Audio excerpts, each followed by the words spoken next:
Hi எல்லாருக்கும் வணக்கம். நான் உங்கள் மோகன். இன்னைக்கு என்ன பார்க்க போறோம்னா நிஃப்டியோட லெவல்ஸ் தான் பார்க்க போறோம்.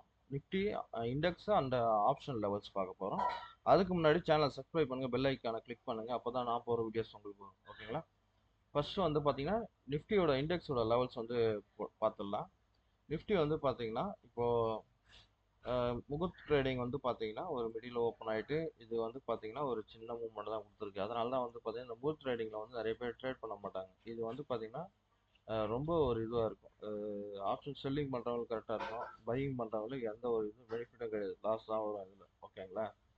அஹ் இப்போ வந்து பார்த்தீங்கன்னா இது திரும்ப வந்து இங்கேயே ஓப்பன் ஆகி மார்க்கெட் ஓப்பன் ஆச்சுனாவோ இந்த இடத்துல இந்த எல்லோ லைனில் வந்து டச் ஆச்சுன்னா திரும்ப இங்கேருந்து ஒரு ரிவர்சல் கொடுக்கும். ஓகேங்களா? ஆனால் முக்கியமாக வந்து பார்த்தீங்கன்னா இங்கேருந்து ஓப்பன் ஆச்சுன்னா இந்த க்ரீன் லைனில் தான் டச் ஆகும். க்ரீன் லைனில் டச் ஆகி அங்கேருந்து தான் ரிவர்சல் கொடுக்கும்.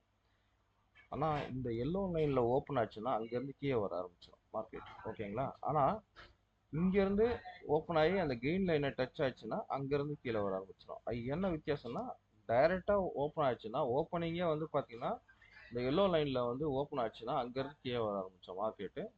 ஒருவேளை மிடில் எங்கன்னா ஓப்பன் ஆச்சுன்னா அந்த க்ரீன் லைன் வந்து ஒரு ரெசிஸ்டன்ஸாக இதுவாகும். ஓகேங்களா? சரி, ஒருவேளை இந்த ப்ளூ லைனை கிராஸ் பண்ணிச்சுன்னா என்ன நடக்கும்னா ஏற்கனவே சொன்னது மாதிரி தான் நிறைய வீடியோஸில் சொல்லியிருப்பேன். இந்த ப்ளூ லைனை கிராஸ் பண்ணிச்சுன்னா ஒரு மூமெண்ட் நல்லா கொடுத்துட்டு அதாவது வந்து ஓப்பனிங்கில் கொஞ்சம் மேலே போயிட்டு ரீடெஸ்ட் எடுத்துட்டு தான் இது வந்து பார்த்தீங்கன்னா மேலே அப் ட்ரெண்டாக போகும். அப்படியெல்லாம் போவாது. இது வந்து செக் பண்ணி பாருங்க. ஓகேங்களா?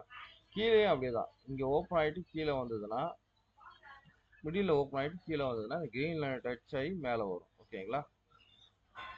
அதுக்கப்புறம் வந்து பார்த்தீங்கன்னா இந்த எல்லோ லைன் வந்து ஓப்பன் ஆச்சுன்னா டைரெக்டாக ஓப்பனிங்கே இங்கே இருந்துச்சுன்னா இங்கேருந்து மேலே போக ஆரம்பிச்சிடும். ஓகேங்களா? ஒருவேளை இந்த க்ரீன் லைன்லாம் தாண்டி பிரேக் ஆகி இந்த ப்ளூ லைனை பிரேக் ஆகி மேலே கீழே போச்சுன்னா திரும்ப இந்த இடத்துல ஒரு ரீடெஸ்ட் பண்ணிட்டு அதுக்கப்புறம் தான் கீழே இறங்கும் மார்க்கெட். ஓகேங்களா? இது வந்து செக் பண்ணி பாருங்க. ஓகேங்களா? உங்களுடைய சார்ட்ல ட்ரா பண்ணிட்டு எப்படி இருக்குன்னு பாருங்க. அது இல்லாமல் இது மிடிலே போச்சுன்னா ஒரு சைடு வேவாக தான் இருக்கும் மார்க்கெட். எதுலேயுமே டச் ஆகலைன்னா நீ சைடு வேவ் மார்க்கெட். ஓகேங்களா? சரி, நிஃப்டியில் ஆப்ஷன் லெவல்ஸ் பார்த்துடலாம். ஓகேங்களா? எப்பயுமே பார்த்தீங்கன்னா சப்போர்ட்டில் தான் பை பண்ணணும். வந்து ரெசிஸ்டன்ஸில் வந்து வேடிக்கை தான் பார்க்கும். ஓகேங்களா? இது வந்து call option put option 24,200 call option, 24,400 put option இந்த மணியில் எடுத்துருவோம். ஓகேங்களா? இது வந்து பார்த்தீங்கன்னா ஏன்னா 24,300 தான் மார்க்கெட் முடிஞ்சிருக்கு. அதனால 24,200ம் 24,400 புட் ஆப்ஷனும் எடுத்துருக்கோம். ஓகேங்களா? ஒருவேளை மார்க்கெட் இங்கே வேலை போயிடுச்சுன்னா 357க்கு இது என்ன ஆகும்னா 157க்கு வந்துடும் புட் ஆப்ஷனில். ஓகேங்களா? அப்போ இது சப்போர்ட்டாக ஆக்டிவ் ஆகும். இந்த இடத்துல இருந்து மேலே போக ஆரம்பிச்சிடும். ஓகேங்களா? சப்போர்ட்டில் தான் இங்கேருந்து மேலே போகும். இந்த சைடில் ஒருவேளை இந்த சைடு 357 போயிடுச்சுன்னா இந்த சைடு என்ன ஆகும்னா 158 வரும். ஓகேங்களா? இந்த இடத்துல சப்போர்ட்டாக ஆக்டிவ் ஆகும் இந்த இடம். இதுதான் இங்கே நடக்கும். ஓகேங்களா? நீங்கள் வந்து உங்களோட சார்ட்டில் வந்து இதெல்லாம் ட்ரா பண்ணிவிட்டு எப்படி இருக்குன்னு பாருங்கள். ஒருவேளை இந்த 357 கிராஸ் பண்ணி மேலே போயிடுச்சுன்னா மார்க்கெட்டு இது வந்து அப்சைடு மார்க்கெட். ஓகேங்களா? ஒரே சிங்கிளாக ஒரே சைடில் போயிட்டுருக்கும். ஓகேங்களா?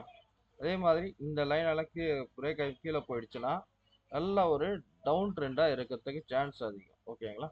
சரி, அடுத்தது வந்து பார்த்தீங்கன்னா ஒரு 24,300 கால் ஆப்ஷன், 24,300 புட் ஆப்ஷன் அதில் பார்க்கலாம். அதாவது வந்து பார்த்தீங்கன்னா இப்போது மிடில் இருக்கிற 204ல் இந்த 204ல் இருக்கிறது வந்து பார்த்தீங்கன்னா 304ல் ஒரு சைடு போயிடுச்சுன்னா இன்னொரு சைடு என்ன ஆகும்னா 119ல் வந்து இங்கே வந்து ஒரு சப்போர்ட்டாக ஆக்டிவ் ஆகும். ஓகேங்களா? சரி, அது வந்து இந்த 24,300ல வந்து புட் ஆப்ஷனில் வந்து 304 போயிடுச்சுன்னா இந்த சைடு வந்து 119ல் ஒரு சப்போர்ட்டாக ஆக்டிவ் ஆகும். ஓகேங்களா? ஒருவேளை இதெல்லாம் கீழே பிரேக் பண்ணி போயிடுச்சுன்னா கீழே ஒன்று கால் சைடு கீழே போயிடுச்சுன்னா புட் சைடு வந்து இங்கே மேலே போயிடும். நல்ல ஒரு அதாவது டவுன் ட்ரெண்ட். ஓகேங்களா? ஒருவேளை இதெல்லாம் பிரேக் பண்ணி கீழே போயிட்டு இந்த சைடு நல்லா அப் போயிடுச்சுன்னா இது வந்து அப் ட்ரெண்ட் மார்க். ஓகேங்களா? இதெல்லாம் வந்து இந்த லெவல்ஸ் எல்லாம் உங்களோட சார்ட்ல டிரா பண்ணிட்டு எப்படி இருக்குன்னு பாருங்க. ஒரே ஒரு விஷயம்தான், நம்ம ஒரு கால் புட் எடுத்து வைக்கிறோம்னா இந்த சைடு வந்து ஸ்ட்ராங்காக வந்து ரெசிஸ்டன்ஸ் சப்போர்ட் எடுக்குதுன்னா கால் இந்த சைடில் வந்து ரெசிஸ்டன்ஸில் போய் நிற்கிது புட்டுன்னா இது வந்து ஸ்ட்ராங்காக இருக்கான்னு பார்க்கணும். இந்த சைடில் வந்து புட்டு வீக்காக இருக்கான்னு பார்க்கலாம். ஓகேங்களா? அதே மாதிரி இந்த சைடில் வந்து சப்போர்ட்டில் வந்து ஒரு புட் ஆப்ஷன் வந்து இங்கே வந்து கரெக்டாக இங்கே சப்போர்ட்டில் நிற்குதுன்னா இது வந்து ரெசிஸ்டன்ஸில் போகுதுன்னா அப்போ வந்து எது வீக்கு எது ஸ்ட்ராங்குன்னு பார்த்துக்கணும் ஓகேங்களா. அப்போ இதுதான் ஸ்ட்ராங் ஓகேங்களா. இது வந்து புட் ரெசிஸ்டன்ஸில் இருக்கிறது வீக் ஆகும் ஓகேங்களா. செக் பண்ணி பார்த்துட்டு எப்படி இருக்குமா இதெல்லாம் வந்து உங்களை சார்ட்டில் ட்ராப் பண்ணிவிட்டு எப்படி இருக்குன்னு பாருங்கள் ஓகேங்களா. இந்த லெவல்ஸ்லாம் வந்து நம்மளோட டெலகிராம் குரூப்பில் டெய்லி கொடுத்துட்ருக்கோம். வேணுன்றவங்க நம்ம டெலகிராம் குரூப்பில் ஜாயின் பண்ணிக்கோங்க ஓகேங்களா. லிங்க் வந்து டிஸ்கிரிப்ஷனில் கொடுத்துருங்க ஓகேவா. சரி, அடுத்த வீடியோவில் பார்க்கலாம். Okay, thank you.